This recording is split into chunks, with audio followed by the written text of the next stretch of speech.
सुजडी परत संपत नाही आता कुंती माता आणि रुक्मिणी उद्धव बाईसा माधव भक्तजन कुंती माता या कुंती मातेने भगवंताला दुःखाची मागणी केली, हे प्रभू मला दुःख दे. आणि म्हणून पांडवाच्या नशिबामध्ये आपल्याला सगळीकडे दुःख दुःख दिसते आहे. सगळीकडे जेव्हा आपण पाहतो की पांडव दुःखामध्ये आहेत आणि कौरव सुखामध्ये आहेत, असं का बाबा? पांडव जर भगवंताची आराधना करतात, भगवंताचे भक्त आहेत, तर त्यांना हा त्रास कशासाठी? नाही, आपलं बोलणं बी असतं असं, आपण असंच बोलत असतो की देवा हे तुझं काय भाऊ उलट काम आहे, म्हणजे सज्जनाला त्रास होतो, दुर्जनाला काही होत नाही, दुर्जन मस्तीमध्ये आहेत, मजेमध्ये आहेत. नाही, पण त्याचा अर्थ असा की ही मागणी केली त्याला दुःख होणे, म्हणजे याचा अर्थ त्या भक्ताला त्या दुःखामुळे भगवंत आठवतोय. आलं का लक्षात? देव आठवायचा कशामुळे? स्वामी चक्रधर महाराजाच्या सानिध्यामध्ये एक बाई भक्त आलेली भगवंताच्या दर्शनाला, आणि ते 2 दिवसानंतर बिमार पडली.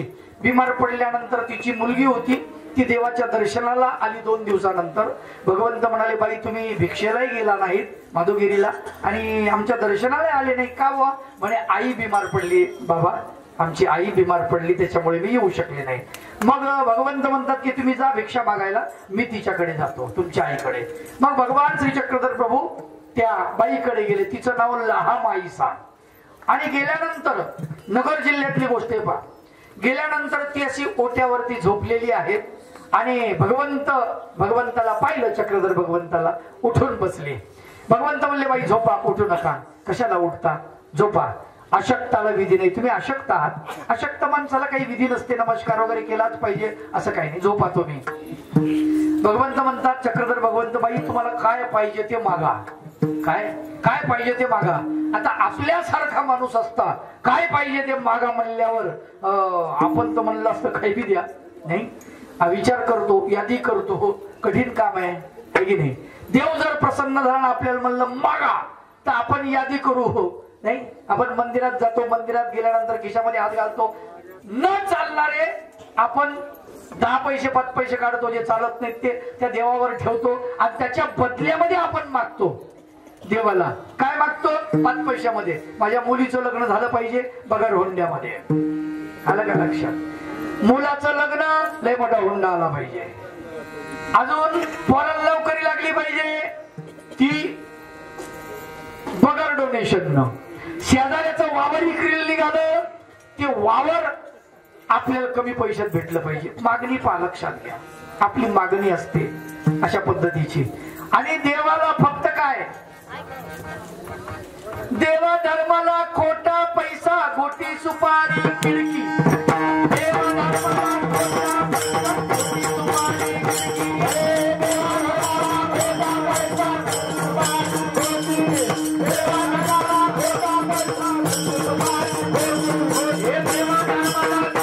पैसा, गोटी सुपारी खिडकी.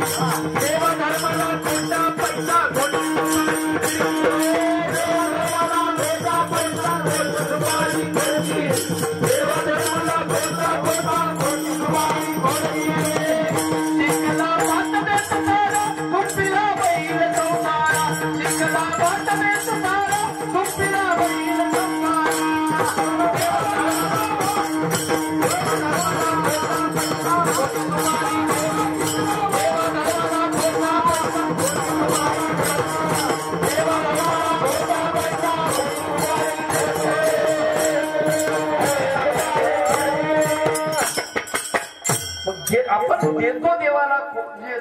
तुमच्याकडं सुपारी दुकानदाराला मागितल्यावर ते विचारतं तुम्हाला कोणती सुपारी पाहिजे, खायची पाहिजे का व्हायची पाहिजे. त्याचं नाव सुद्धा त्या दुकानदाराने ठेवलंय, देव सुपारी. काय नाव ठेवलंय? देव सुपारी. ही देव सुपारी बारीक असते पहा, लक्षात घ्या. हा, नारळ, तुमच्याकडे नारळ वाहतात ना? बरं, नारळ वाहिल्यावर ते फोडतात मंदिराच्या बाहेर, बरोबर आहे? फोडल्यानंतर खराब निघालं तर काय म्हणतात? मोठ्यानं बोला, पावलं. देवाला पावलं. देवाला पावलं. खराब निघालं तर देवाला पावलं, आणि चांगलं निघालं तर आपल्या तोंडाला नाही चावलं. अवघड काम आहे. चांगलं निघालं तर इकडे येऊ द्या. विचार करा, म्हणजे काय चाललेलं आहे माय बाप होय, आम्हाला समजलं पाहिजे.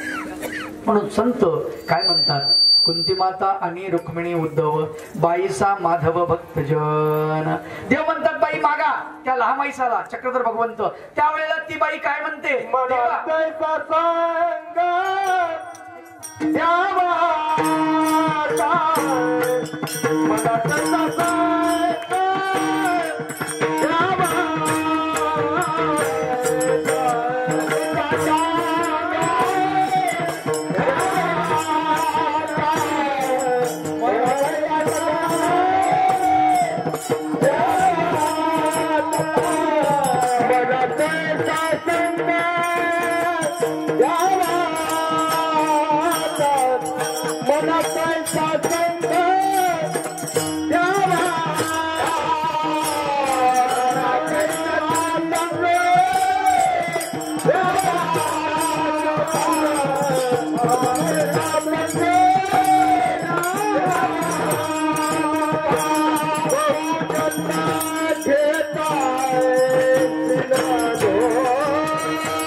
प्रेमदान द्यावे उत्तम साधन आणि स्मरण घडो मोठ्या माऊलीनं देवाला चक्रधर भगवंताला एवढंच मागितलं की हे प्रभू जन्मोजन्मी अशीच आसक्ती मला द्यावी, अशीच बिमारी द्यावी, त्या बिमारीमुळे मी तुझं नामचिंतन करेन, एवढंच मागणं आहे.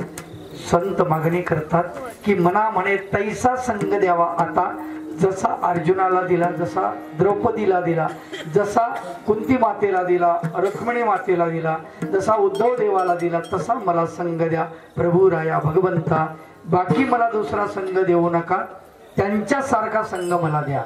अर्जुनाला जसा संग दिला तुम्हाला सांगतो, समारोप करतो कारण टाइम झालेला आहे. 11 वाजून गेले, 11:08 झाले. तुम्हाला काय बसल्या बसल्या कीर्तन ऐकायला? हे सगळी मंडळी सगळी उभी आहेत केव्हापासून? 8:30 पासून उभी आहेत सगळी मंडळी, आणि म्हणून त्यामुळे थांबावं लागतंय. परब्रह्म परमेश्वर भगवान गोपाल कृष्ण अर्जुनाला जे देतात ते अत्यंत महत्वाचं देतात. एका कवितेच्या माध्यमातून सादर करेल आणि समारोप करेल लगेच. 100 वर्षापूर्वी एक कवी होऊन गेला ज्याचं नाव रामधारी सिंग दिनकर. सुंदर कविता आहे. त्यांनी रश्मिरथी नावाचा ग्रंथ लिहिलेला आहे आणि त्याच्यामध्ये त्याने वर्णन केलं की भगवान गोपाल कृष्ण पांडवांसाठी, अर्जुनासाठी दुष्ट असलेल्या दुर्योधनाच्या सभेमध्ये जाऊन शिष्टाई करतात. कशामुळे? पांडवामुळे. कारण पांडव हे भगवंताला अगदी समर्पित झालेले आहेत आणि त्याचं वर्णन त्यांनी केलंय. फार सुंदर आहे. वर्षोतक वन में घूम घूम बाधा विघ्नों को चूम चूम सा धूप घाम पानी पत्थर पांडव आए कुछ और निखर. सौभाग्य न सब दिन सोता है देखे आगे क्या होता है. मैत्री की राह बताने को, सबको स्वर्ग पर लाने को, दुर्योधन को समझाने को, भीषण विध्वंस बचाने को भगवान हस्तिनापुर आए, पांडव का संदेशा लाए. दो न्याय अगर तो आधा दो. जर न्याय द्यायचे तुम्हाला तर अर्ध राज्य द्या असं सांगतात भगवंत. दो न्याय अगर तो आधा दो, पर इसमें भी यदि वादा हो तो दे दो केवल 5 ग्राम. रखो अपनी धरती तमाम, हम वही खुशी से खाएंगे, परिजन पर असी न उठाएंगे. दुर्योधन वह भी दे न सका, आशीष समाज के ले न सका, उल्टा हरि को बांधने चला. उल्टा हरि को बांधने चला, जो था असत्य साधने चला. जब नाश मनुष्य पर छाता है, पहले विवेक मर जाता है. हरि ने भीषण हुंकार किया, अपना स्वरूप विस्तार किया. डगमग डगमग दिग्गज डोले, भगवान कुपित होकर बोले, जंजीर बनाकर सांध मुझे, हाँ हाँ दुर्योधन बांध मुझे. यह देख गगन मुझ में लय है, यह देख पवन मुझ में लय है, मुझ में विलीन संसार सकल, मुझ में लय है झंकार सकल. अमरत्व फूलता है मुझ में, संघार झूलता है मुझ में. उदिया चल मेरा दीप्ति भाल, भूमंडल वक्षस्थल विशाल. भुज परिधिबंध को घेरे है, मेनाक मेरु पग मेरे है. दुर्ग हो तो दृश्य अकांड देख, मुझ में सारा ब्रह्मांड देख. भगवान गोपाल कृष्ण एवढं सगळं करतात कशामुळे? अर्जुनामुळे. का? तर प्रेम आहे अर्जुनावरती. प्रेम नामाचं साधन अर्जुनाला दिलेलं आहे आणि त्याच्यामुळे प्रेमामध्ये हे ज्ञान दिलेलं आहे. आणि म्हणून संत म्हणतात मनानंद मना म्हणे तैसा संग द्यावा, बहु जन्म घेता सिनलोगा. हे भगवंता खूप जन्म घेता सिनलो मी, यथामती यथावकाळ धावत्या वेगात. अभंगाचा भावार्थ पूर्ण केला मंडळी. या संयोजक मंडळींनी मला इथे बोलवलं आणि सेवेची संधी दिली, त्यांचे मी प्रथम मनपूर्वक आभार मानतो. आणि या 2 मंदिराचं जे कलशारोहण उद्या होणार आहे, या मुख्य कार्यक्रमाच्या निमित्तानं हा सप्ताह झालेला. या ठिकाणी जी सर्व महान अशी मंडळी आहे, या सर्व महान विभूतींना मी नमस्कार करतो, वंदन करतो. हरिभक्त परायण श्री नागनाथ महाराज साठे, हरिभक्त परायण ज्ञानेश्वर महाराज आष्टेकर, हरिभक्त परायण ज्ञानेश्वर महाराज पांढरी खरोळा आणि रामायणाचार्य पुरुषोत्तम महाराज आबापा पुरुषोत्तम महाराज आंतरवेलीकर आणि हे सर्वच या गावातली पंचक्रोशीतली सर्वच माता भगिनी बंधुजन या ठिकाणी सगळीच ही झटणारी मंडळी. आणि या ठिकाणी आता उद्या तुम्हाला सकाळी खूप काम आहेत, तरी तुम्ही बसलात बहुसंख्येने. माता भगिनी झालीत, बंधुजनही बाजूला बसलेले आहेत. सर्वांना मी बोलताना काही माझ्या तोंडातून अधिक्षेप झाला असेल तर तुमची सर्वांची क्षमा मागतो. आमचे चतुमृदंगाचार्य आणि बाकी सगळे गायनाचार्य टप अशी मंडळी. तुम्ही रात्रभर जरी मला थांबवलं असतं तर मी बगर जेवणाचं आहे बरं का, शुगर पेशंट आहे. पण मला इतका आनंद झाला तुम्हाला सांगतो, हा सगळा जनसमुदाय पाहून की याची देही याची डोळा, मी इतका समुदाय पाहिला आणि मला खरंच आनंद झाला. आणि सर्व कीर्तन मी केलेलं नाहीये लक्षात ठेवा, कारण हे सगळं भगवंताची कृपा आहे. आणि त्यांच्या मापुल्या वळे नाही मी बोलत, सखा कृपावंत वाचा त्याची. भगवंताने माझ्याकडून बोलवून घेतलं, पण बोलताना मी मधात आलो असेल आणि माझ्याकडून काही बोलण्याचा अधिक्षेप झाला असेल, तुमचा अपमान झाला असेल तर मी तुम्हाला क्षमा मागतो. तुम्ही मातृतुल्य पितृतुल्य आहात, उदार अंतकरणाने मला क्षमा करावं, एवढंच मी या ठिकाणी सांगू इच्छितो.